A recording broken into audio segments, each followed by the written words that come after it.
Led Zeppelin's Stairway to Heaven solo, probably one of the most famous guitar solos of all time.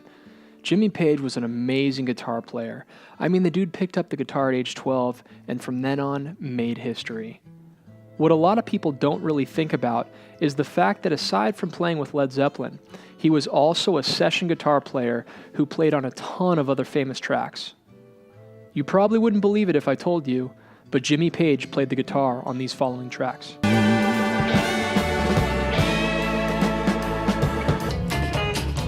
Could have tripped out DC, but I've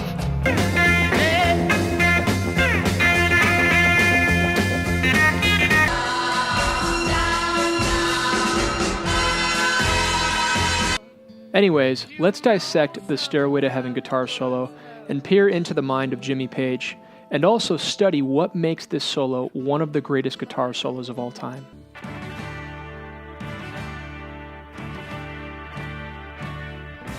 Alright, so I sat down and I examined this solo closely, and there are some very interesting concepts used in this guitar solo. You don't have to know anything about music theory to watch this video. If you've been playing for a while, I'm sure you've heard, seen, or figured out some of these rules or patterns on your own. So now let's figure out exactly what makes this solo sound the way it does.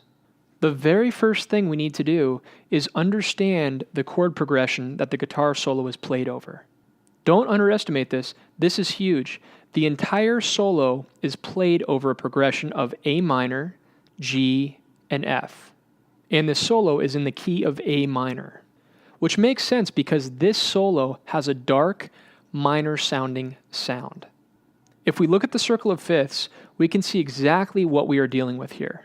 Many guitar teachers tell you to memorize this diagram, but no one really tells you how to use it. Luckily, today, in this lesson, we're going to use the circle of fifths, and it's going to help us understand this guitar solo. So let's find the A minor in the circle of fifths. So here it is, and look what the parent major is. Yep, it's our favorite, our friend, C major. You probably already know this, but this relationship here is visual proof of why C major pentatonic and the A minor pentatonic have the same notes. Also, from looking at the circle of fifths, we can also make a determination on what kind of progression the progression is. When we look at the circle of fifths, we know that each slice has this relationship around the entire circle. If you ever wanted to change the key of this progression, you can just figure out what the chords would be for any other key by looking at this diagram. Pretty useful, huh? If you already know a little bit about classic rock, rock and roll, and blues solos, I don't have to tell you that when you hear a solo like this, or like any from the genres mentioned, it probably will all stem from a pentatonic scale. And bingo, that's the case here. The primary scale that Jimmy Page uses to create this solo is the A minor pentatonic scale. Now let's break it down just a little bit more. Here's every note that is played in this solo as illustrated on the fretboard. As you can see, he really doesn't use a ton of notes. He uses few notes, but he uses them wisely. As we learned before, this is primarily the A minor pentatonic scale, with a small exception. If we list all the notes used in this guitar solo, we have a few places where he uses an F note, which is outside the A minor pentatonic scale. Well, why does this work? Well, the F note comes from the C major scale, which is the parent scale of A minor, if we look at the circle of fifths. Now, when Jimmy decides to use the F note in the solo, it does create a little bit more dissonance because you're moving farther away from those chord tones.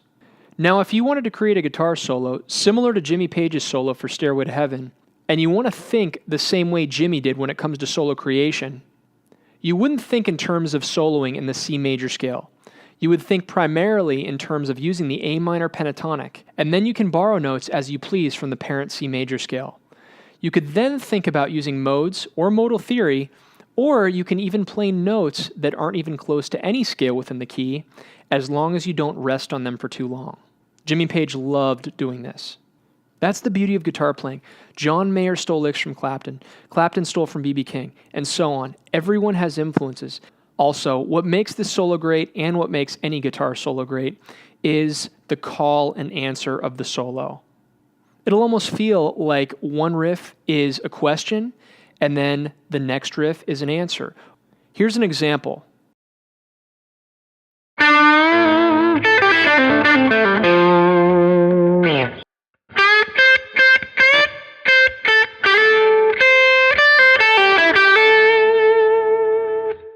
This guitar solo is a very diverse one.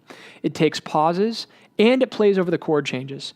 This solo plays notes on the high and the low end of the fretboard. Higher creates tension, lower relieving tension. The solo has many repetitive ideas and licks. Repetitive ideas give the solo an overall feel and sometimes establish the overall melody.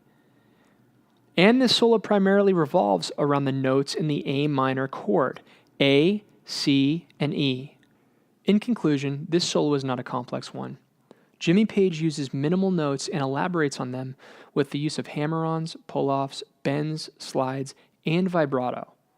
Almost the entire solo is composed from the A minor pentatonic scale, with the exception of one note, your F note, which is pulled from the C major scale, A minor's parent major scale.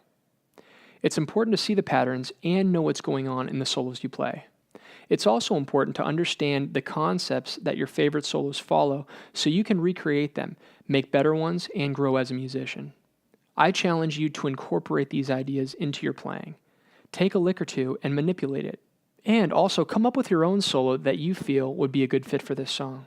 Well, guys, I hope you enjoyed it. I gotta go, but stay tuned. Let's keep this going. Click a like, leave me a comment, tell me what you thought about it, and maybe I'll do some more.